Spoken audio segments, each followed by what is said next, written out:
Good evening, Vijay Sagar sir. Good evening. Vijay Sagar sir. Good evening. Good evening. Good evening, sir. Welcome, sir. Welcome, sir. Very happy to welcome you, sir. Thank you, sir. Thank you. Yeah, the rights are given you, sir. You can just test your PPT and all, sir.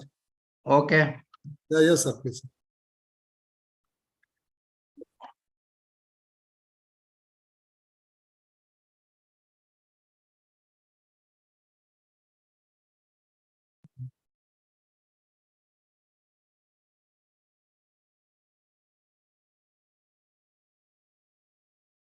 Just 1 second.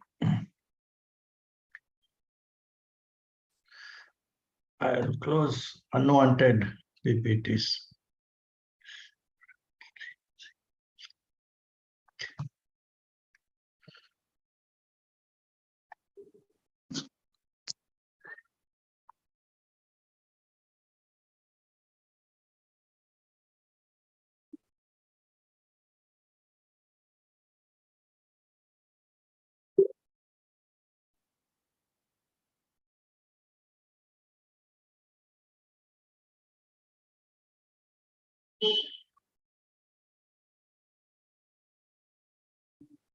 Yes, sir. Now screen is visible. Make it full screen, sir.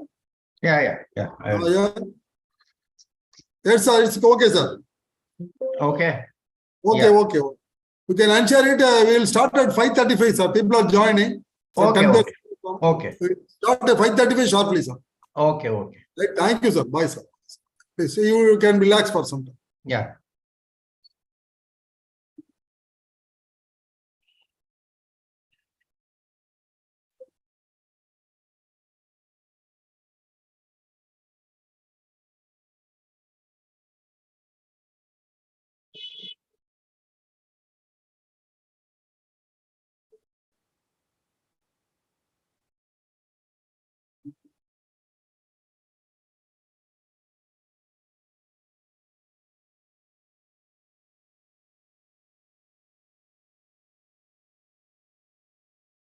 How much time you have allocated? 1 hour or 1.5 hours? No, you can take 1 hour. If you want slightly, you can also take 1 hour is a normal time. If you want to take Okay. time Just I also, wanted to know. Just I wanted to no, know. it depends on your coverage. That's not an issue. Okay. Normally we cover in 1 hour. If you have material, you can cover some more also. Nothing.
Good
evening to everyone. We will start the program at 5:35 now. 5:33 by 30 people are joining. 5:35 we are starting the program.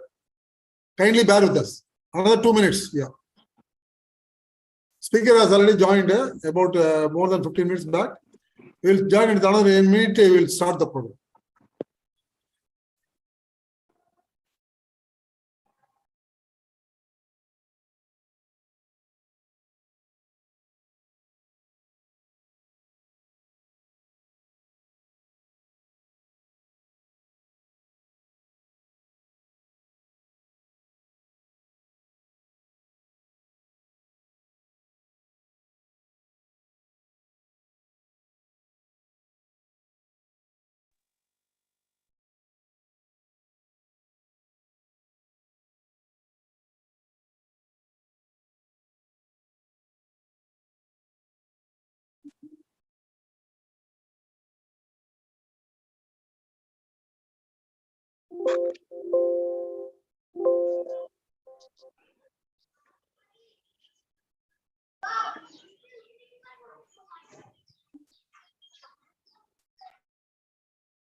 Is the PPT visible? Yes, sir. Yes, sir. Sir, shall we start the program, sir? Yeah, I am ready. Yes, sir. We will start the program, sir. We will start the program, sir. Happy good evening to everyone. Today we have an interesting topic, that is stay safe online, understanding cyber laws and best practices. This is going to be delivered by an eminent speaker, Sri N.A. Vijay Shankar, they called Navi, promoter Navi organization and chairman Foundation of Data Protection Professionals in India, Bangalore. And first of all, we thank so today's chief guest for accepting our invitation to deliver this topic to our members, all members, our communities. And we welcome you, sir, to our platform. We, Institute of Engineering Tiruchirappalli Local Center, for the past 3 decades, we continuously celebrate this, conduct this weekly program on every Tuesday, on different topics. And before pandemic, we conducted in our physical, our conference, Dr. APJ Abdul Kalam Conference Hall, situated in BHL 3000 acres, where our office, IEI office is situated, CSA office are all situated. Now, after the pandemic, we switched over to this virtual program. And this is about our 178th program, we can say. That's what. And with this small production, we regularly have the, propagate the emerging technologies to our members, to the community at the large. Today's program is organized by Computer Society of India and Institute of Engineers in association with the Minister of MIT, the Minister of Information Technology and Electronics. Not only that, with our IEI, Safety and Quality Forum of IEI, Computer Society, I already told you, Indian Institute of Welding, Tiruchirappalli branch, Indian Welding Society, Southern Zone, Indian Institute of Metal, Tiruchirappalli branch, Indian Institute of Industry Engineering, Tiruchirappalli branch, Indian Institute of Metal, Tiruchirappalli branch, Indian Society for Non-District Testing, Tiruchirappalli branch, and Kumari Arivel Paravai. And I welcome all of you for today's program. I welcome today's speaker. I welcome Engineer Saravana Kumar, who is the ambassador for G20. The G20 program, we conduct this third month actually. We started in the month of March, April, and May also we conducted third program. And this is for Tamil Nadu, our Saravana Kumar, Mr. Saravana Kumar is being fixed as ambassador for propagating this cyber security awareness to our members on behalf of our G20. And with a small introduction, I call upon Mr. Saravana Kumar to introduce the speaker to the audience. Over to Mr. Saravana Kumar, sir. Please, sir. Good evening. Ladies and gentlemen, very good evening to all of you. Iniyam Alai Vanakkam. On behalf of CSI G20 team, I welcome you all for taking time away from your busy schedule to attend this important online session on Stay Safe Online, Understanding Cyber Laws and Best Practices. I am really delighted to see such an enthusiastic response from all of you. As part of Ministry of Electronics and Information Technology, MeitY's G20 Stay Safe Online campaign, Computer Society of India, in association with IEI Trichirappalli Local Center, is conducting this awareness program. In today's world, where we depend heavily on technology, it is crucial to be aware of the risks associated with it.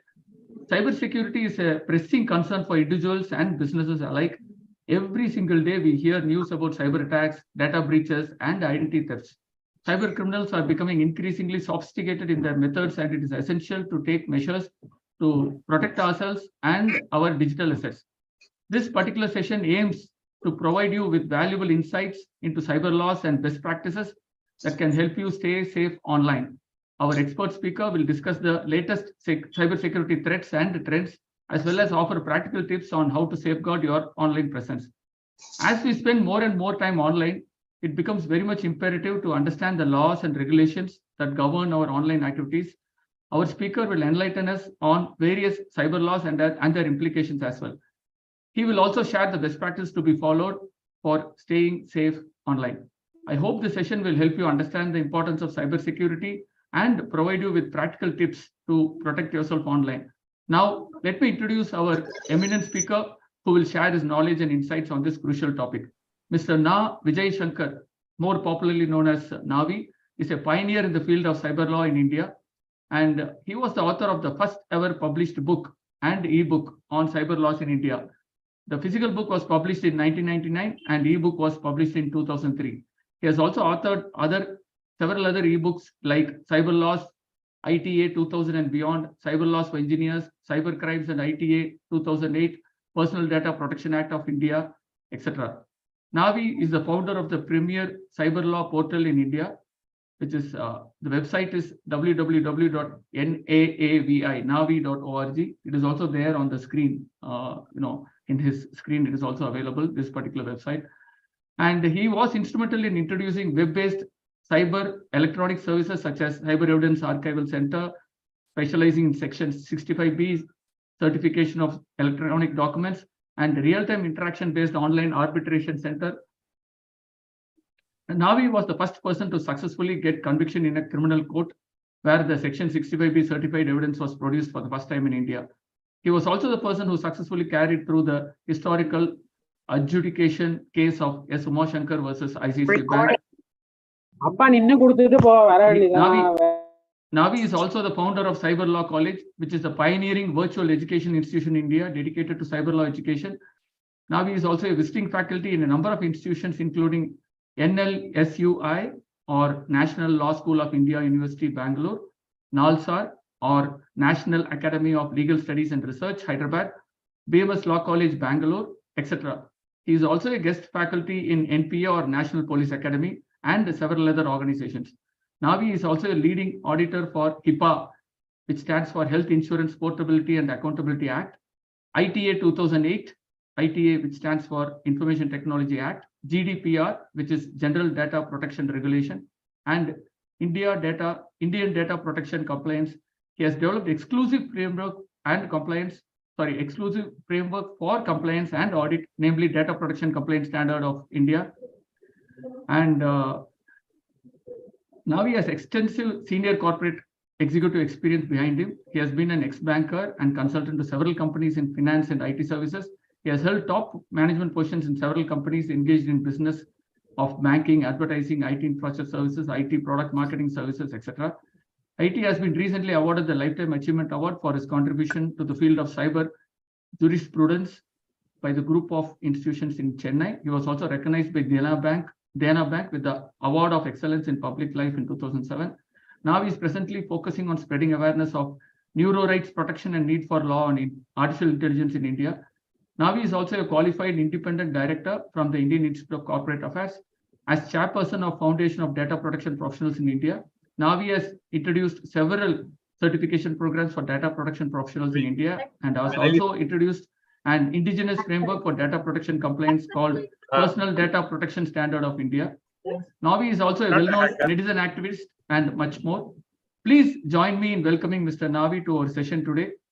Over to Mr. Navi. Thank you, friends. It's a great pleasure to address all of you. I suppose the audience consists of. Yes, sir. You're audible, sir. The audience is a mixture, as you rightly said, the audience is a mixture of students and faculty and industry and businessmen. Yeah. It's a mixture of all. Good. So we will try to discuss this topic of cyber security and cyber laws in a manner in which it will be of interest to most of the audience. Okay. Now, when we talk of cyber crimes, our cyber laws, basically we study because it is meant to address the menace of cyber crimes. Of course, as far as the information technology industry is concerned, the lack of cyber security, or you can say information security, actually affects the proper use of IT. So information security is actually a quality parameter as far as the IT is concerned. But at the same time, the security breaches also lead to losses to various users of IT, and therefore the cyber laws come into prominence. So we are looking at cyber crimes and how the laws address these cyber crimes. Of course, when we look at cyber crimes, we have one set of cyber crimes which are for monetary gain. And that is where all our bank frauds, UPI frauds, they all come under this cyber crimes for monetary gain. It may affect us individually, and sometimes it may affect our organizations. Then there are also cyber crimes which are not having any financial motive, but it could be for settling personal vengeance. Most of the obscenity related crimes fall in this category. It could affect us personally. It could also affect people who are near and dear to us. Sometimes cyber crimes may be committed without any specific motive. You don't know why a person does it, but obviously society consists of people who have some strange behavioral attitude. For example, sometime back, there was a game called Blue Whale game, which was in circulation. The Blue Whale game was constructed by some technology expert who was also a psychologist. And what he wanted was to get young people addicted to this game. And then through the game, he wanted to actually, in a way, cyber hypnotize the users and drive them to commit suicide. Now, if some people commit suicide, obviously there is no monetary benefit for. Sir, excuse me, Vijay Sekhar, sir, may kindly make it full screen, sir. People are asking. Your screen sharing. Screen. Could you please share your screen? I think it is already full screen. No, it's only PPT mode, sir. Previously, you made it actually. When you are said testing, you made it full screen. Okay, I will have to reshare it, I think. Oh, okay, okay, sir. No problem. I will stop that and then share the screen again. Okay. One second.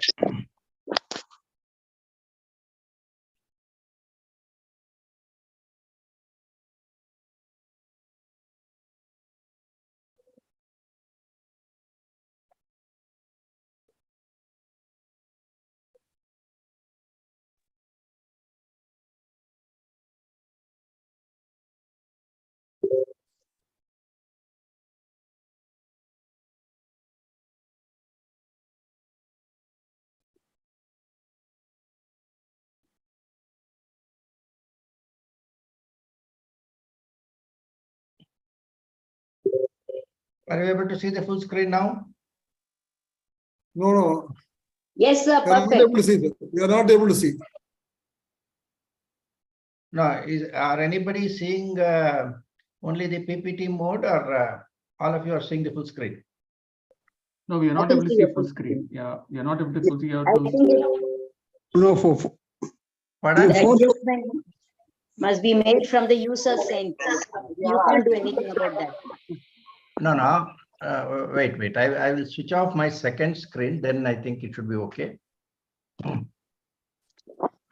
ஓகேங்க சிமுலேஷன்ல எடுத்துக்கங்க எடுத்துட்டு வந்து அதுல வாக்வி ஏதாவது எடுத்துக்கங்க எடுத்துட்டு அதுல MOSFET போட்டுங்க மாஸ்பெட்ல கேட் இப்ப Okay. Now tell me. Now it's okay, sir. Now it's okay. Now we are okay. full screen. Yeah. Okay. Fine. Thank you.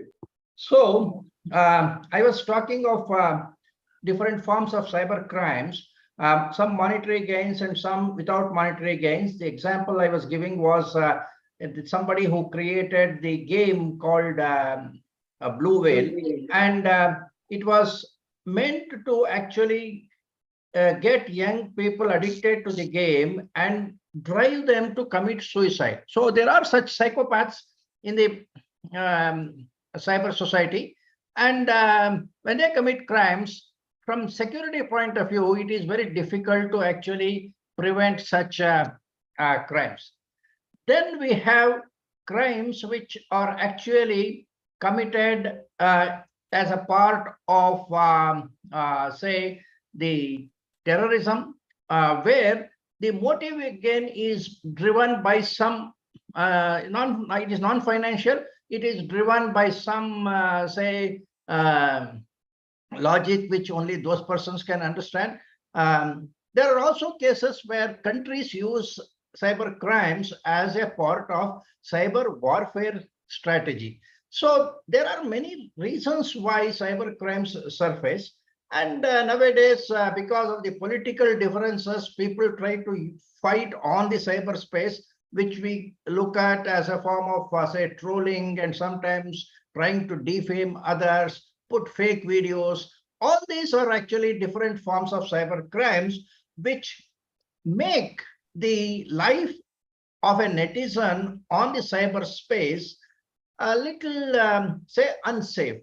When internet came about 20 years back, we were all very excited that here is a technology device which could actually take information from anywhere in the world and distribute also anywhere in the world. So there was an information superhighway which is borderless, and we were using the search engine as if it is the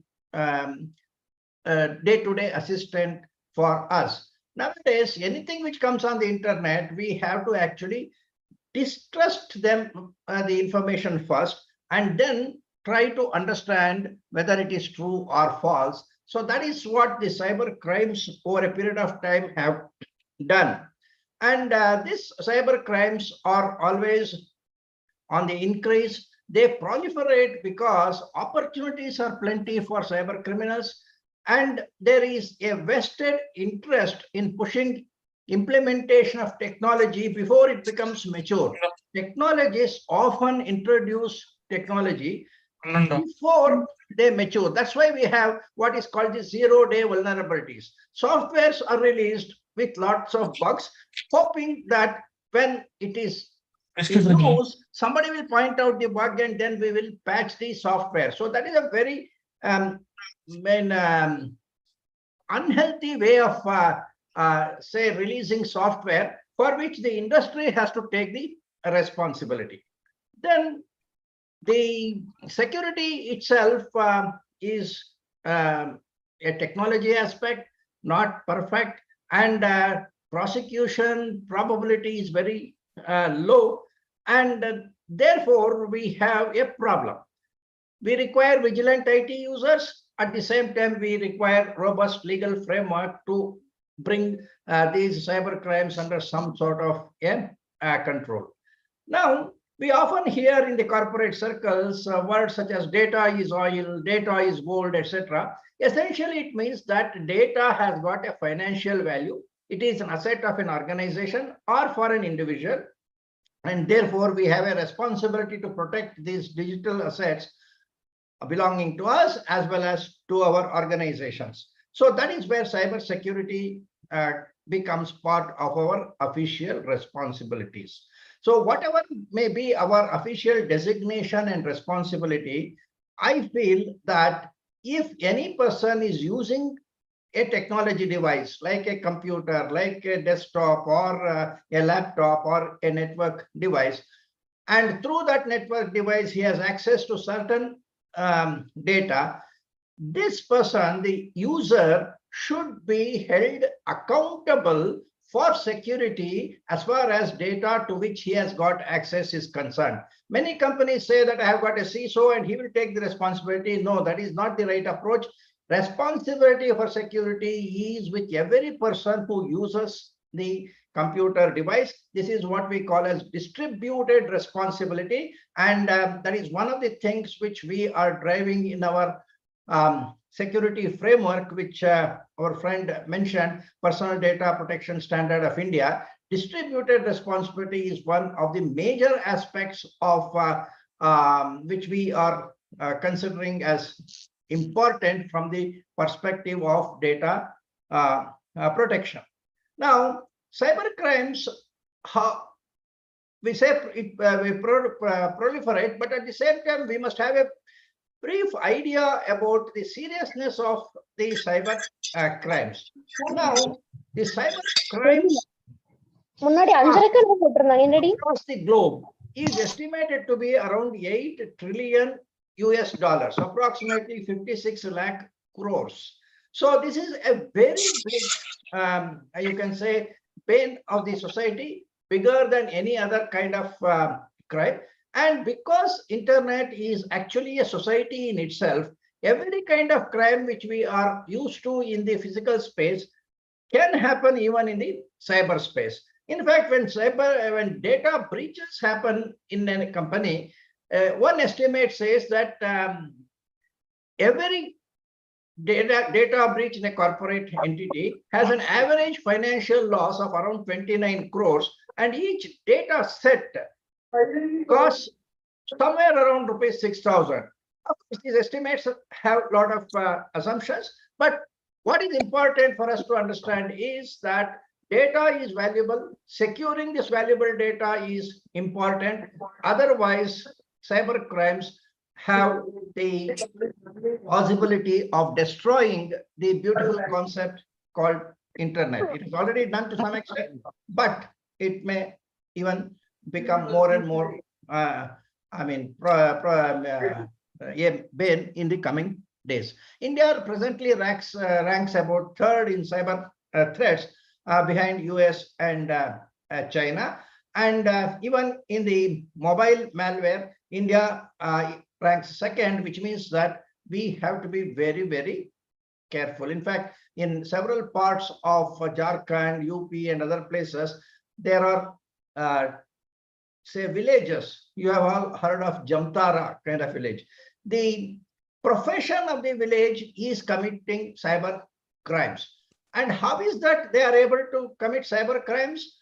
Because the bankers in that particular area actually provide banking facilities to cyber criminals, and therefore a whole ecosystem of criminals have been developed in these kind of places. In fact, even in Noida, very frequently police try to bust these call centers who are actually doing phishing calls and other things. So a sort of say institutionalizing cyber crimes is happening across the globe. In fact, cyber crime as a service, virus as a service is prevalent. You can search in Google and find out sources from which you can buy viruses and use that virus to actually commit a fraud. Now, how does all these things happen? Because the society has not taken care of protecting the country in the manner in which it has to be done. It is like a mafia raj which is allowed to prevail And we are proud to say there is something called deep web, which cannot be controlled. And we are all, a number of you are technology people. You must think about the devices like the Tor browser, where encryption, which the security device is used to hide oneself and then create a deep web from which crimes are committed. So the issue of cyber crimes is not only a technology issue, but it is a social menace which needs to be curbed.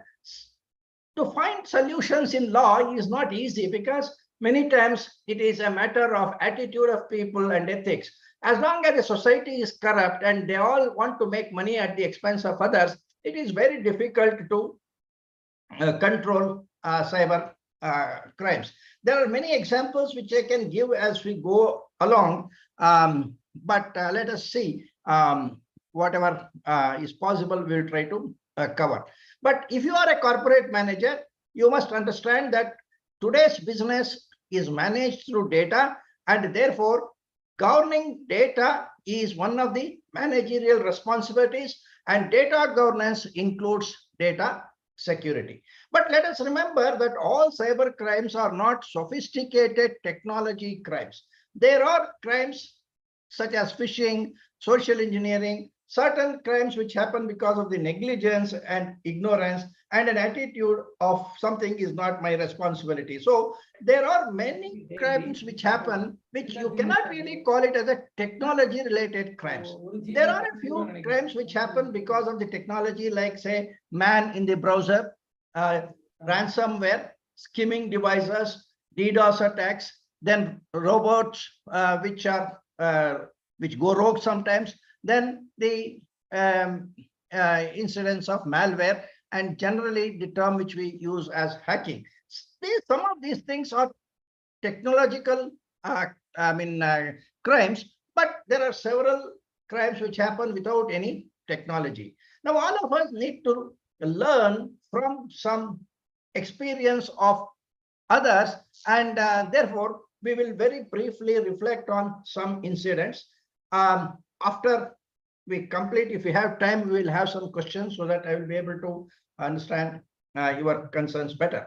Now, if we look at the canvas of cyber crimes, phishing is one of the most important cyber crime because it is a tool which is used for various other cyber crimes, including identity theft. Now, I'm giving you a simple example of a case where there was a question of 190 crores of rupees being misused. Obviously, it is a huge amount. And this money was to come to the Indian company ONGC from an international company called Aramco, and cyber criminals had siphoned off this money in transit, you can say, in general. So therefore, ONGC appeared to have lost the money. But what had happened here was that Aramco was importing naphtha from ONGC. Each shipment was 100 crores and 90 crores value. And when a shipment went, the invoice was being raised by the ONGC, and it would be sent by email, obviously, and somebody in Aramco, which is a Saudi company, would make the payment. At one point of time, the person in charge of making payments in Aramco got an email apparently from ONGC stating that we have recently changed our bank account. Therefore, your next payment of our invoice so and so, please send it instead of to State Bank of India, Bombay, send it to some account in Hong Kong Bank, London, or something like that. And the person in Aramco believed that, okay, this might have happened, and therefore he remitted 100 crores. And 1 week later, another 90 crores to an account which did not belong to ONGC. And that is how this 190 crores became a loss. It happened because of a phishing email which was sent in the name of ONGC. This was something which was a gross negligence on the part of the Aramco person. There was no high technology which was used here, because the email was sent from the name of the, you can say the marketing person or the person who writes the invoice, XYZ, at ognc.com instead of the normal email address of XYZ at ongc.com. The recipient of this email confused this XYZ at ognc.com as coming from ONGC and acted upon the instructions of that email. So this is nothing to do with any technology. It is to do only with negligence of a person who had the power to pay 100 crores by one check or something like that. But even such highly responsible persons at the top end of the managerial positions in a company sometimes make such silly mistakes. But it is important for us to understand that these things do happen. And we can also ask, why does these companies do not use, let us say, a digitally signed email instead of sending emails in the ordinary course, because of which phishing becomes easy. In fact, in this Uma Shankar's case, the court, the adjudicator, did make a mention that ICICI Bank not using digital signature for sending out emails is a point of negligence on the part of the bank. And that was one of the reasons why the bank was held liable for the payment of compensation to the customer who had lost money. Now, when an email comes in, now the question is, how do we believe in an email? Can we just look at the head top of the email and see the name which is there? You know that you can write any name there, and the current email system will send it. So I can edit my name instead of Vijay Shankar. I may say V Shankar or some XYZ. When you receive it, you will not know that difference. Of course, in bracket, maybe the email address is given, but say I may have one email, navi9@gmail.com. Somebody may send it at navi3@gmail.com. And obviously, you have no way of checking whether that is a genuine email or not, which means that the technology of email using SMTP has an inherent security flaw, which actually facilitates cyber crime. Many times we say that if you look at the header information, you may look at the IP address. From the IP address, you can find out whether it is a fraudulent email or not. But common people are not expected to be security experts or forensic experts who are capable of looking at the header information. So it is the failure of the systems. Now, the digital signatures is something which technology has provided and Indian law has accepted as a way of authenticating emails. But we are all corresponding without using the digital signature, only because we are not aware how to use digital signature, and some of the systems at the receiving end are not capable of receiving digitally signed emails. For example, webmail, if you want to apply digital signature, you need a premium email service, perhaps from Gmail or Yahoo Mail. Ordinary email accounts cannot take digital signature. So you have to have a separate email client and then apply digital signature. So it becomes a little more cumbersome. Bankers also, when you want to go to the bank and draw a check, they ask you to sign. But when you want to draw the money through internet, they don't ask you to apply digital signatures. They say, give me your password. Password is not digital signature under Indian law, but bankers continue to do banking business without signature, which is something which needs to be actually curbed by the security professionals. Now, ONGC and OGNC in the example which I gave could be distinguished, but there are some instances where the URL or the name of the bank or the domain is indistinguishable, because here I have got something which reads ICICI Bank and ICICI Bank, but the two are not the same, because one is ICICI, another is ICI. That is one of the I's which you see here may be number 1 or it may be L. So if the name of the sender is given as say Ramesh at ICLCI Bank, it may be difficult or impossible for human eyes to make a distinction, particularly if it is cleverly provided in capital letters. So any domain in which I is used is having this kind of an issue, which could happen even in Axis Bank. There have been an instance where a fraudster used cgtmse-govt.in as a fraudulent website, whereas the genuine website was of the government and it was www.cgtmse.in. That is, the government did not use GOVT as an extension, but the fraudster used it, and obviously people were defrauded. So the current system of domain names have an issue. Current system of SMTP in email has got an issue. In the case of phones, you know that the TRAI is now trying to actually insist that the caller ID is displayed as a mandatory aspect, and the display of caller ID is based upon the KYC for the SIM card. Therefore, when I get a phone without reference to Truecaller or any such software, I will know who is making a call, and that is based on a KYC based on most of the time Aadhaar. So the possibility of an impersonated telephone call, which we call as phishing, is reduced. If TRAI can consider this, why can't Gmail introduce a system where it tries to ensure that impersonation of the email is prevented by ensuring that people are not given the permission to use proxy names? Privacy people will immediately jump and say, no, this is what needs to be done, because it is a question of privacy. What is privacy?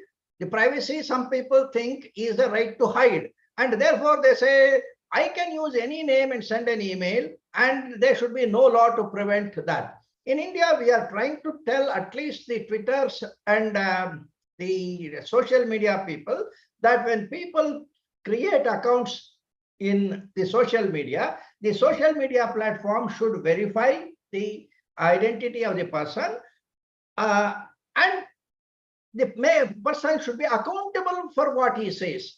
A person wants to criticize, he can criticize, but the person who criticizes should have the courage to identify himself, and that is being done through law, through some of the intermediary guidelines. It is not well appreciated by certain people, but from the point of view of security, that is good. In fact, Government of India has also introduced a draft telecom bill, and if that goes through, then probably the companies like Gmail will be considered as telecom service providers, and the need for identifying their customers mandatorily in some form which is similar to KYC may become mandatory. But obviously industry is opposing any such move, so we do not know when it will come. But security professionals should support any such measures which the government may try to bring in. Otherwise, though we keep on saying that cyber crimes can be prevented by customer education, my own impression is that it is not possible to prevent all cyber crimes purely by customer education. Definitely, customer education will improve the situation, prevent people from falling prey to some common frauds like these lottery frauds and other things. But that is not the end of security. By focusing on customer education, the intermediaries are escaping their responsibility, and they're saying the customer, you are a fool to have replied to a phishing mail, so I am not responsible.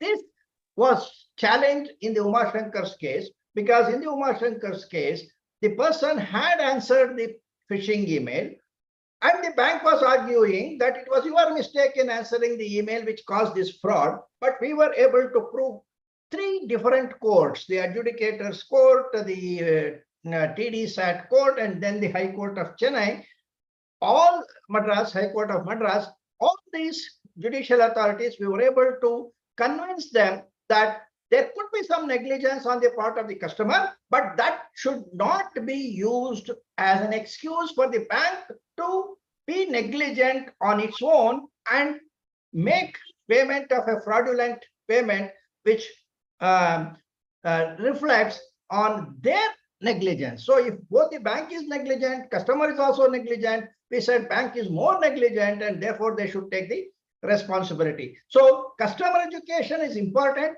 but I, for one, do not want to say that that is everything. It is necessary, but not sufficient. Otherwise, we would not have had a DGP of Karnataka who gave away the OTP. There are MPs who have given away their OTPs and lost money. Software professionals have lost money. If education was the criteria, then an IT professional would not fall prey to it, or a police person would not fall prey to it. There is something more to this, which is the efficiency of the social engineering which fraudsters are trying to use. So some banks just put up a warning message on their homepage of the website saying that we never send emails or something like that. But that is not correct, because they're actually telling a lie when they say that the bank never sends an email to a customer. In fact, banks have to send an email to the customer because that is the only interaction they have online. So on many occasions, they send an email, they send an OTP, OTP comes through SMS. So a normal digital communication does take place. So if any bank says we don't ask for password and other things and say that we have done our security, it is not acceptable. Security is much beyond customer education, much beyond putting disclaimers on the websites. Nowadays, there are several malwares which make phishing happen through various other strategies. So like there could be keylogger Trojans, which when you open the website with the email, even if you don't visit a fraudulent website and give away your password, there are viruses which will get into your computer, and through keylogger viruses, they may steal your passwords. Sometimes what they will do is these Trojans will remain in your computer, wait for the time when you enter into a bank website, and then they coattail you. You know what is coattailing? That is when there is a door which is, let's say, requires an access card. If somebody in front of you uses an access card and he walks in, before the door closes, the next person may just sneak in. That is called coattailing. That is also used by these viruses so that it will sit in the computer, and when the person actually opens a session with the bank's banking server, when that session is open, the fraudulent virus also gets in, and it actually gives its own instructions about transfer of money, etc. And therefore, it becomes very difficult to even prove legally that through IP address and other things that fraudster came from a different place and so on, because he will be using the customer's own IP address. Similarly, there is a man in the browser attack. What it does is, if you fill up a form saying that so-and-so is the beneficiary, I want to transfer 10,000 rupees to such and such a person, that form, when you say submit, has to capture this data and send it to the bank's server.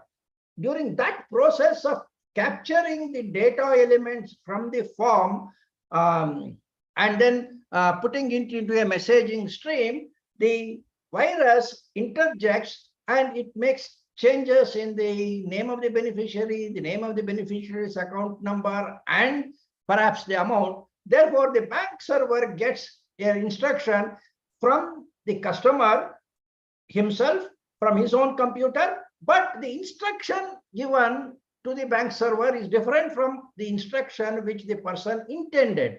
This sort of sophisticated viruses are present, and the bankers today have to enhance their security measures to ensure that such technology devices do not permit frauds and make banking very dangerous. And most of the time, we also have some strategies like poisoned hyperlink, and you have got an IT refund, click here or something like that. Most of the people will perhaps click those hyperlinks because hyperlinks are part of the internet communication. So when things like that happen, you cannot say the customer was negligent. What we can say is technology is deficient, not that the customer was negligent. And if technology is deficient and we are using it for critical applications, it is the responsibility of the person who is using the critical application to have appropriate security. Now, Umashankar's case was you can say a historical case. First time it happened that bank was held responsible, but nowadays courts are trying to come to the viewpoint that the person who introduces technology should be responsible for its security. And as we go forward, the bankers and intermediaries will be held responsible for the security. Now, so some of the recent kind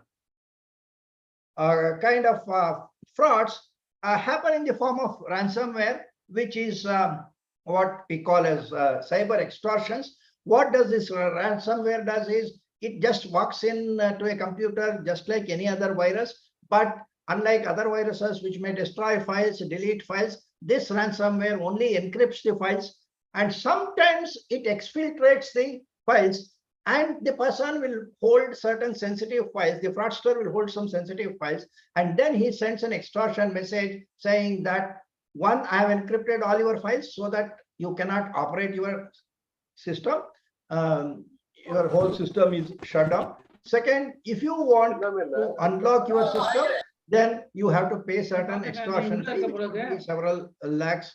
It is always in the form of some bitcoins or something like that. So extortions are done. Sometimes they also threaten that if you don't make the payment, then I will release this sensitive information into the deep web, and there will be more damages which will happen to the company in terms of reputation as well as legal liabilities.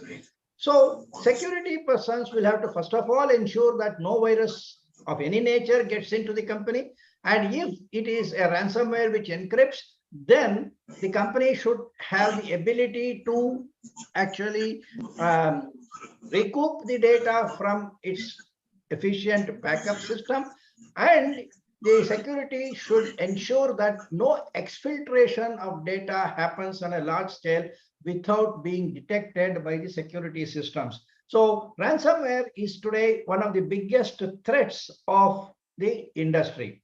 Now, many times people think that if you cut off the internet or something like that, most of these cyber attacks would be stopped. But that is not true, as you can understand that there was a virus called Stuxnet, which actually went which was discovered in Iran. Basically, it was a virus which was created by probably Israel and USA together, and it was meant to disable the Iranian nuclear systems, and it was attacking only Siemens centrifugal system, and this Iranian facility was actually not connected to internet, and it was 50 feet down the earth, and it was having all kinds of security measures which was necessary, but still this virus got into this system and corrupted the centrifugal system in such a manner that the nuclear fuel could not be enriched. Now, one can say that this was a cyber warfare between, say, USA, Israel against Iran, but unfortunately, the copies of Stuxnet virus was found even in India. In fact, it was found in one of the facilities of Indian rare earth minerals near Mysore. So obviously, sometimes viruses go wild, and the target could have been something, but there could be collateral damage somewhere else. Stuxnet is one clear example of such a virus created as a sophisticated system and in fact, many corporates have also the fraudsters sometimes use very ingenious methods of getting viruses into the system. There is something called a dropped pen drive attack, where the fraudster will drop one pen drive which is having a virus somewhere in the corporate premises, maybe in the parking space or something, and whoever finds it thinks that, so one of my employees have lost his pen drive. He wants to know who is the owner of this, because he has a good intention of returning it to him. So he comes and connects it to his computer just to see whose USB drive is that. The moment he connects it, the virus gets into the system and it could perhaps become a ransomware attack. So fraudsters are very intelligent. We have to actually become more intelligent than the fraudster, and our systems should also support the people who are not as intelligent as they should be. Of course, securing ransomware is not by paying ransom. Many companies pay ransom because there is no other way they can get back the files. But many times fraudsters take the ransom amount. They may announce the ransom after receiving the first installment, or sometimes they have now understood the vulnerability of the system. They will give you the decryption key now, but maybe after 6 months mount one more attack, obviously appearing to be from a different person, and they may try to extract money again. So there is no solution to ransomware by paying the ransom. So without paying the ransom, whatever are the consequences, that must be absorbed. Now, there is also a DDoS attack, that is distributed denial of service attacks, which happen through some IoT systems, including the common system like the CCTVs. You know, even a CCTV actually captures a video. Video is a heavy file. It has to go to the server for processing. So if there are now 5 cameras in one place, 5 video streams would be going continuously, and that is a heavy file. Now, if this stream is redirected, instead of going to its designated server to say your system or my system, obviously my system is not capable of handling this much of data and it may crash. So that is how DDoS attacks are mounted, by using CCTV cameras. Most of the time this happens because organizations put default password fixed on the CCTV cameras in the factory and then continue to have use it. And whatever is the default password of a particular type of camera is available on Google. In fact, there are certain search engines which specialize in finding out the CCTVs which do not have adequate password security and so on. So security failure is not only in the server. This is a peripheral device which is sometimes not even handled by the CISO, because the CCTV footage goes into the security manager. A security manager may be an outsourced person. He maintains a separate small server. So we do not know whether the security system of a company is fully aware of the risks of such IoTs. IoTs may also include in future Alexa kind of devices, maybe even the smartwatches and so on. So surveillance cameras are one easily visible aspects. There could be other devices also. Now, in terms of security risks, the website is one of the most important assets to be protected.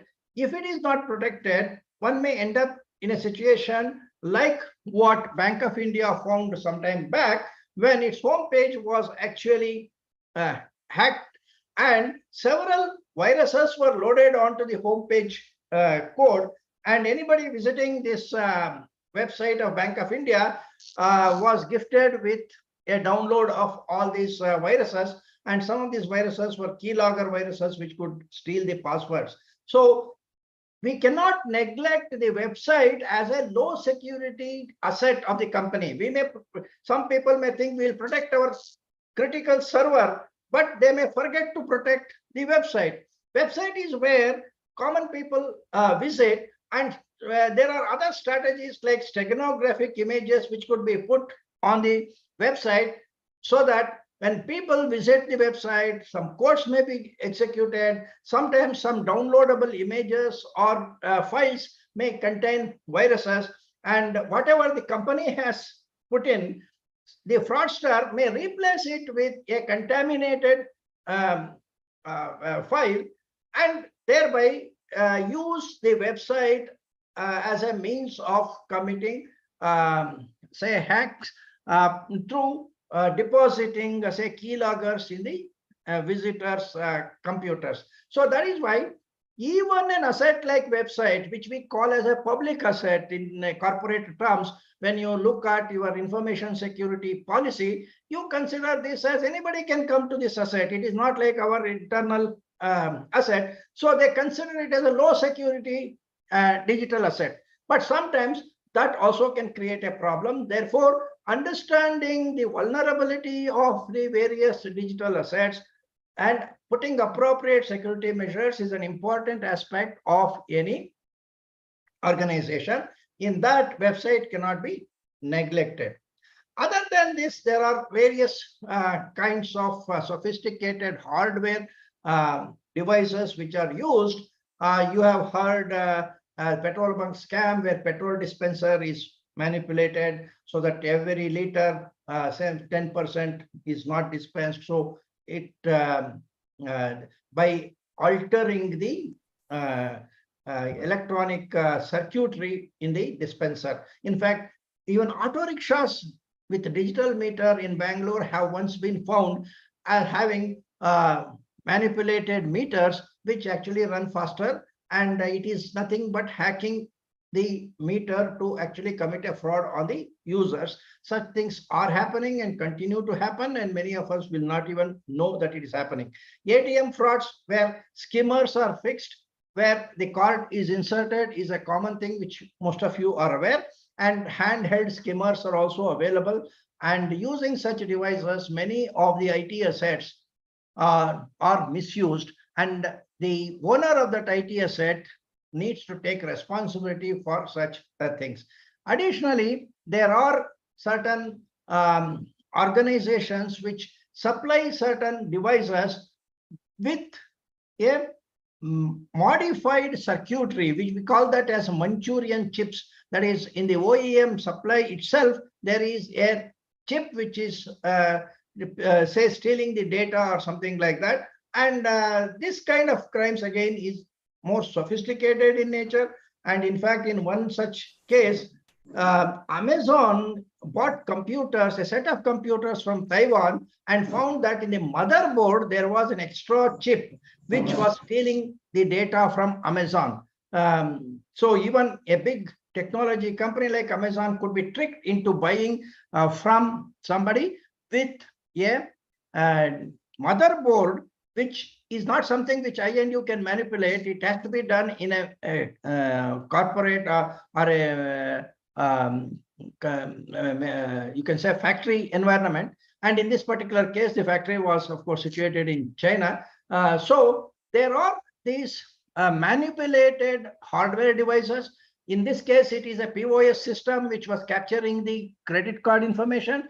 This could happen even in the case of a laptop which is manufactured in China. It could be a mobile which is manufactured in China. The whole circuitry itself, in the motherboard itself, there could be some kind of a bug deliberately introduced, which could be a security risk. That is why one of the security requirements of companies is to buy assets only from known sources. There are a few miscellaneous threats like, say, the apps in the mobile, then Wi-Fi hotspots, and then charging cables. So these are all things which create additional risk.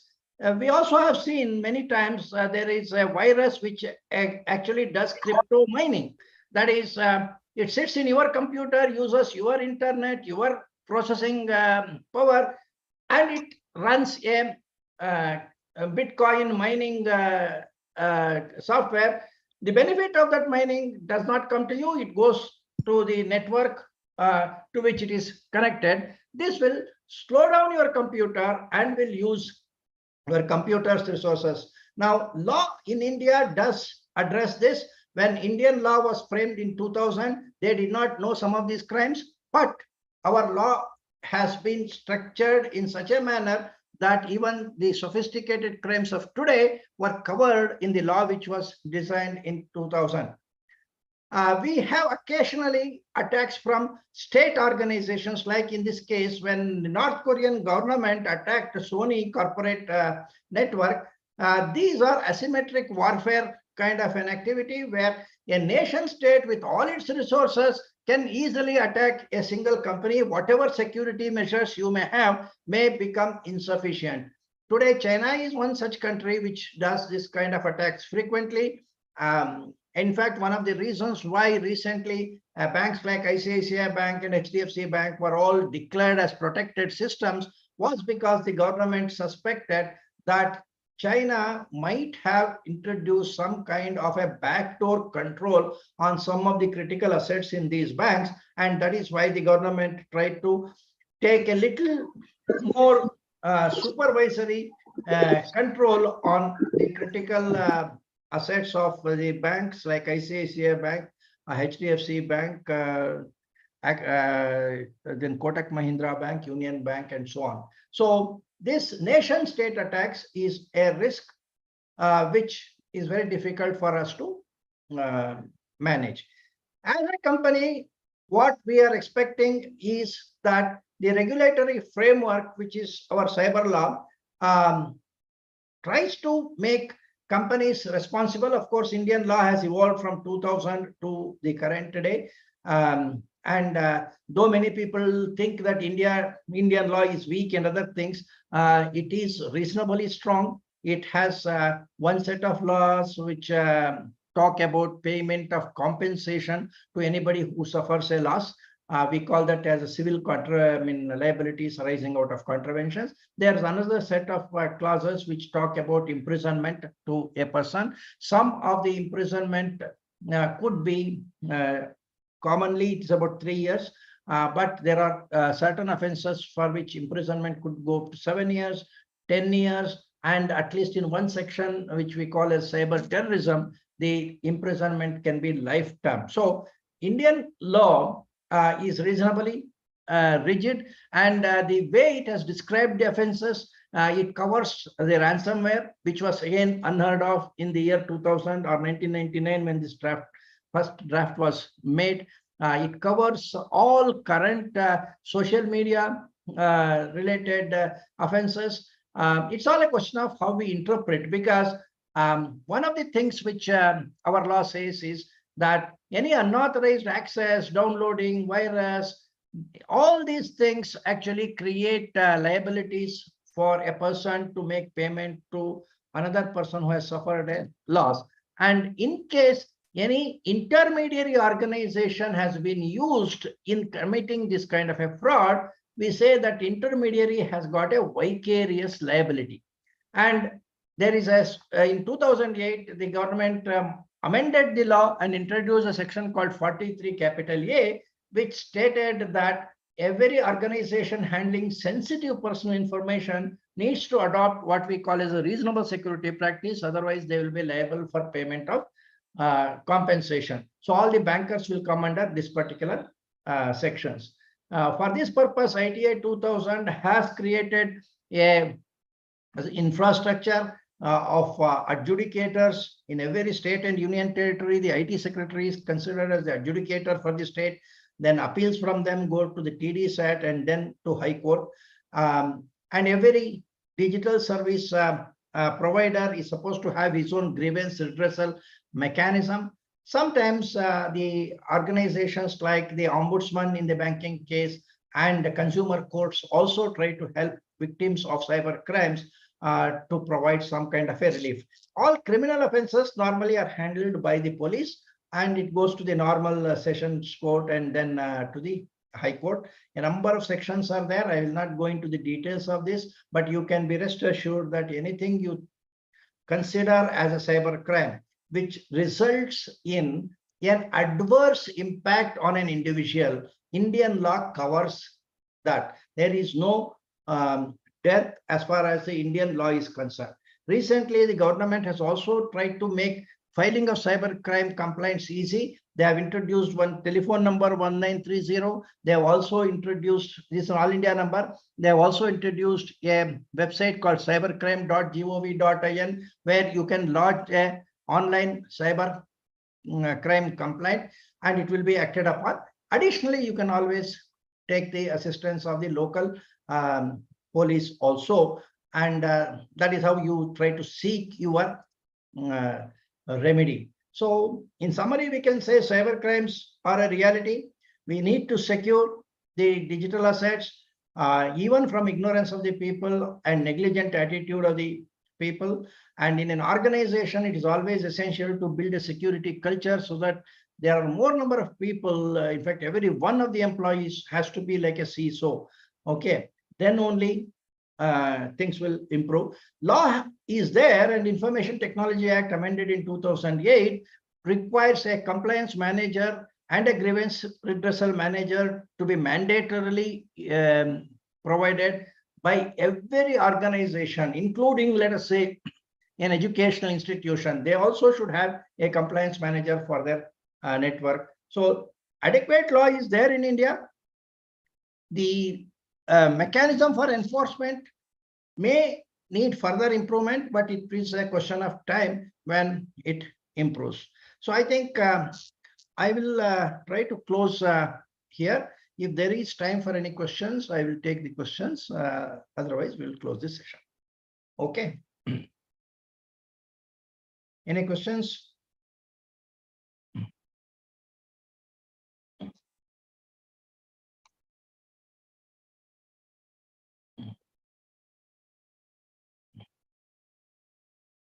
You can either raise questions on the chat box or you can unmute and say something. Okay.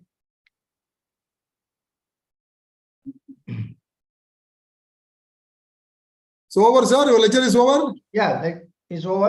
Right, sir. Thank you, sir. It was excellent coverage, sir, on cyber crimes. Really, it was an interesting talk by you. We enjoyed your talk, sir. Thank you so much. And participants can ask questions. The session is open to questions. Participants can ask.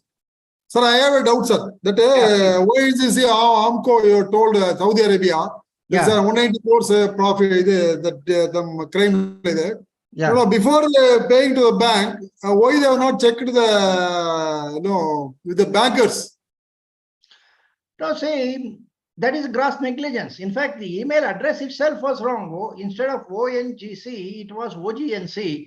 And the person who made the payment was negligent in not verifying the email also correctly. So it's an example of how top companies, as I told you, an official who has got a signing power of 100 crores, you expect them to be a responsible person, and that those kind of top management people are still ignorant enough. And that is what I wanted to highlight there. Apart from that, there are sophisticated crimes where a Trojan will come and sit in your computer. You may not observe it. That is, at least there is an excuse for the user that he was not negligent. He was a victim of the technology. But Aramco is an example which we should remember, that sometimes ignorance actually creates such a big problem. Yeah.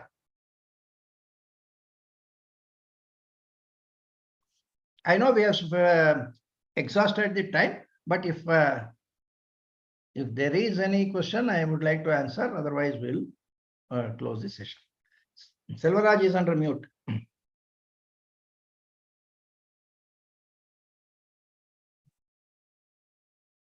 You are on mute. Selvaraj, you are on mute. You have to unmute yourself. How can we get e-certificate? E-certificate is for what?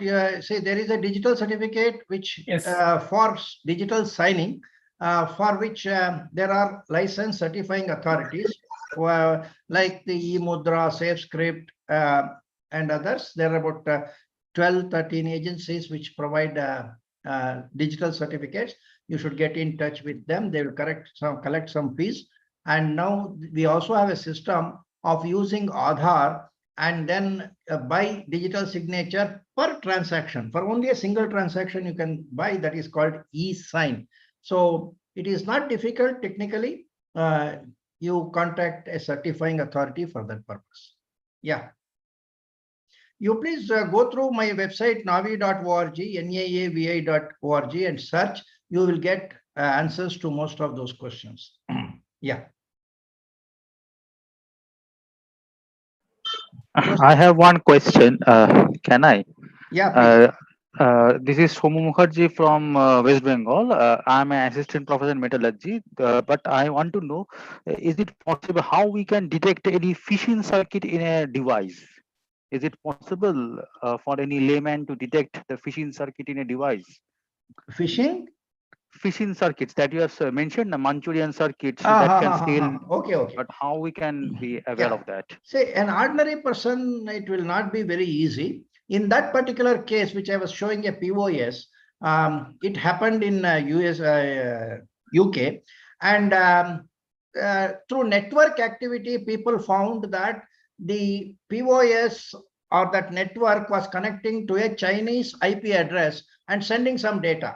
Why should data go from my computer or my POS to China was the first element of doubt. So the network security detected the activity of data being sent out to China.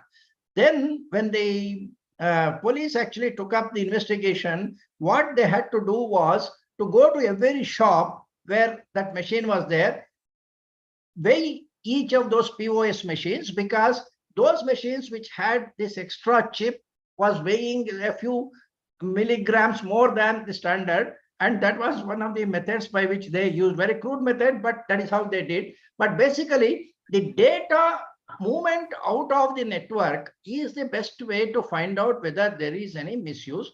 Now, you can academically see how efficiently you can do that, but that is the only way it can be done. Similarly, when ransomware attacks with exfiltration, I do ask many companies how they can allow terabytes of data going out of their network, not being able to observe that extra activity, because that is what the network management is supposed to do, and find out when any abnormal data activity is there. So that is the one way of finding out whether Manchurian chips are there, by observing the log records. The log records will show you your computer was connected to IP address in China, and then you should ask whether it was a genuine transaction or not, and maybe that is the indication with which you have to make further investigations. Okay. Okay, thanks for the information.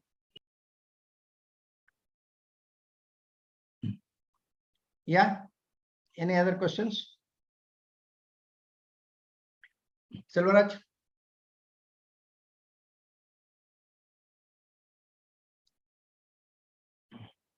Unmute yourself.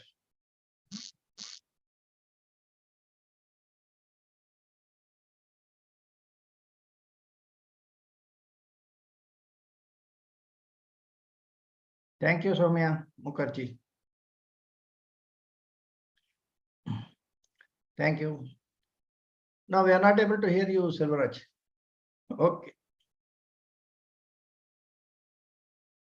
Sir, please unmute, sir. Selvaraj, sir. Please unmute, sir. So we have two more agendas, sir. So one is about announcement of next week's program and vote of thanks. Okay. So Dr. Kevin is there inside. Dr. Kevin? Thank you. I will take leave. Just wait, sir. Just 2 minutes, sir. Or a few minutes. Okay. We will close it. Okay, No, Dr. Kevin is, I think, held up in a meeting, I think. The next week's program is, we are going to celebrate World Telecommunication Day. The chief guest is going to be former Computer Society of India President, Nayak, Professor Nayak is going to address. I request all the members and invitees and to attend and get benefited from that. And not only that, and we will send the message through emails and WhatsApp also. we are proceeding. We will announce it suitably. That's what. Sir, sir, Mr. Saravana Kumar, sir, you want to say anything? Yeah, I would like to convey the thanks to. I request our Saravana Kumar, sir, to propose vote of thanks. Go ahead, sir. Please, sir. Yeah, on behalf of Computer System of India and the organizing team, I would like to express our sincere appreciation for your participation in this online session on Stay Safe Online, Understanding Cyber Laws and Best Practices. In fact, your expertise and insights into the cybersecurity threats, the laws, the best practices were really invaluable, I should say. And we are very much grateful for the knowledge that you shared with our audience. Your presentation was really engaging, informative, and provided practical tips that our attendees can use to safeguard their online presence. We appreciate your dedication to educating others on this critical topic and your commitment to make the internet a safer place. Once again, thank you for your valuable contribution. We have received positive feedback from our attendees who have expressed their gratitude for the valuable insights you provided. Your contributions to the sessions have been instrumental in its success, I should say, and we are very much grateful for the time and effort you invested in preparing and presenting it.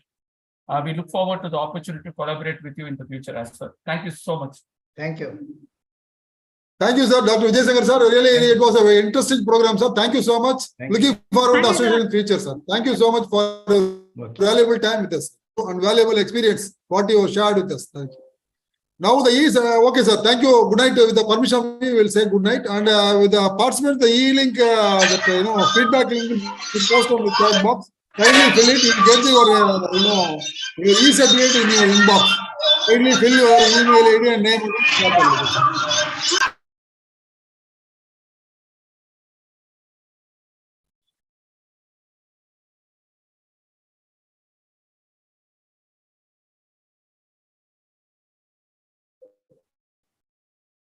Now, participants, that feedback link is put posted in your chat box. Kindly fill it. So you'll get the feedback certificate in your email inbox. Kindly fill it. During filling, you have to carefully fill your email ID and your name and all. Then only whatever is given only will reflect this one.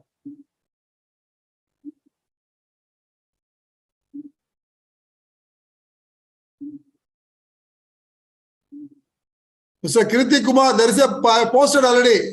Just before, I posted already this feedback link is posted. Again, I'll put it.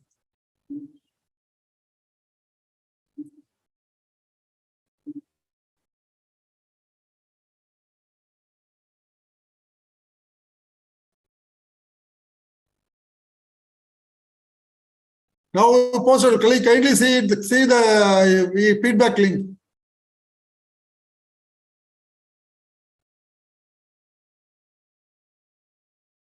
Now feedback link is posted on the chat box. Kindly fill it.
Okay, Mr. Kirti Kumar, others also can fill it. If you fill it, you'll get your certificate in your email inbox. Yeah. We'll be there another 15 minutes. By 19:05, we'll be closing the link and all. Kindly fill everyone. Kindly, I request everyone to fill the form and get the feedback certificate. The certificate, e-certificate.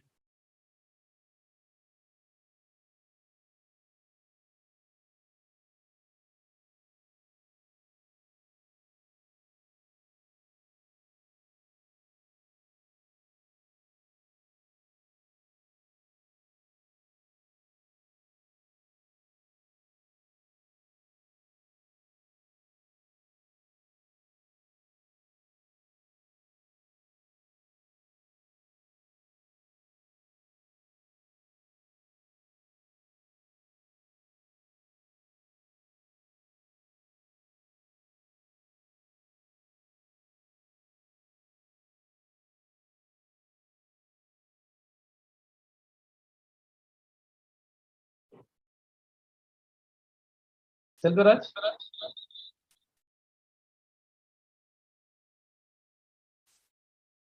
Selvaraj?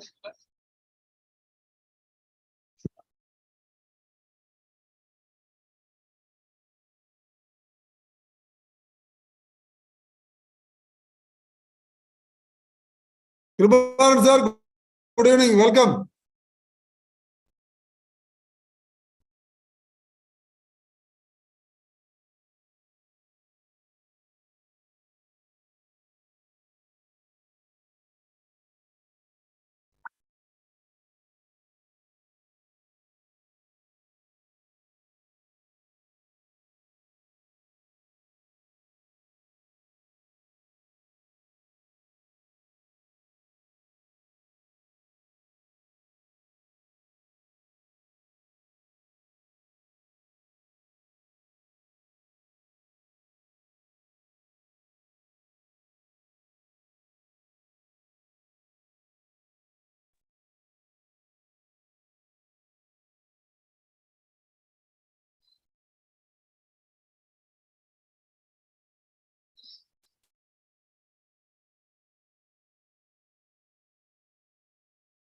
Selvaraj?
Sir.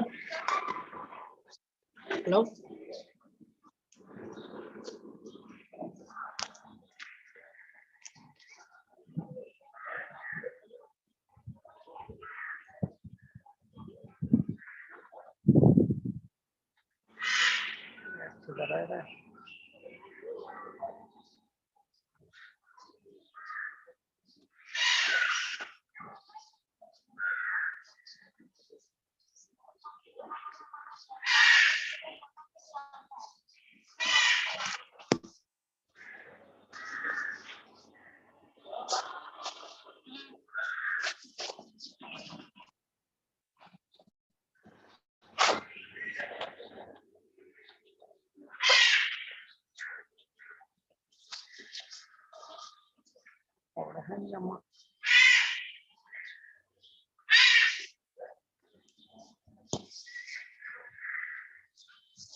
Sir, I will close the program. Sir, Sir, 1910, yeah, 710 you close it. Just wait. People are still there. If any issues there, no, otherwise we'll close it. That's what. If they are going out now, we'll close it. By 1910, we'll close. Participants whomever available, kindly fill the feedback form. After 1910, will not be available. 710, we will be closing the program. Kindly fill. If you are not filling now, kindly fill the feedback form. And if you want GEAT certificate, otherwise you can leave the platform. That's all.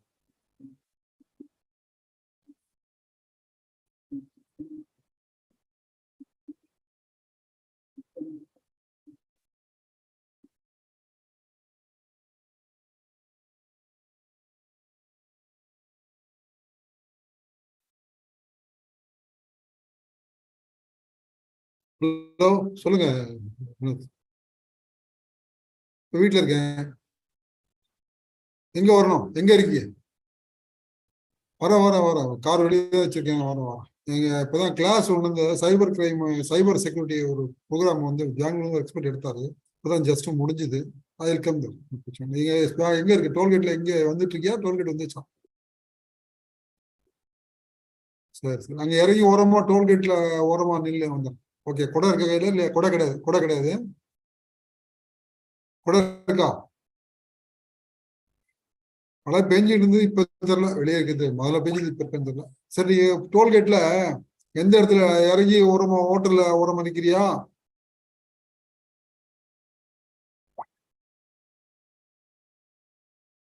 பார்த்துட்டு சொல்லு, அதுக்கு தான் plan பண்ணிக்கலாம். மரத்துக்கு கீழே நிக்காது, மழை பெஞ்சுனா மரத்துக்கு கீழே நிக்க கூடாது. அதுதான் பார்த்தேன். ஏன்னா அங்கன்னா டோல்கேட்னா உனக்கு வந்து இடம் ஹோட்டல்ல அந்த ஷெட்டு கிட்ட இருக்கும். இங்க இது மழை பெஞ்சுனா, மழை பெய்யலாம் பிரச்சனை இல்லை. பார்த்து அது டிசைட் பண்ணி. Right, okay okay.